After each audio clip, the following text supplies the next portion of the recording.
wetu wa TAMISEMI ambaye waziri mkuu ndio msimamizi mkuu ameshatoa maelekezo, tarehe 6 ya mwezi ujao tunakuja na waziri hapa kwa ajili ya ujenzi wa barabara zingine kilomita 13 zinazojengwa kwa njia 4 kuhakikisha kwamba watu wanafika wanakotakiwa kufika. Baada ya kusema hayo, naomba kwanza tusimame kwa ajili ya zana.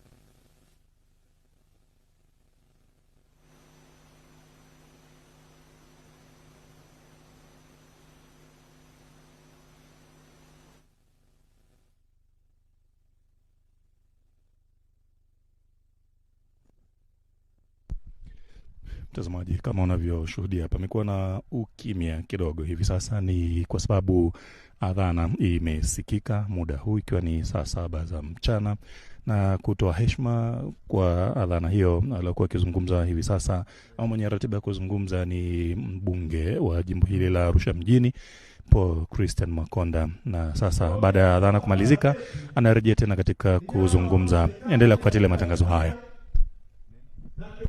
Mkuu, kwa hadhara hii naomba nikushukuru sana Daktari Mwigulu Lameck Nchemba. Sana. Ameweka msisitizo, na hapa tumekuja na waziri wetu anayemwakilisha waziri wa TAMISEMI. Mmemwona naibu waziri wetu anayewakilisha waziri wa ujenzi. Mheshimiwa Waziri Mkuu, kama hizi barabara hazitajengwa, hawa watu wawili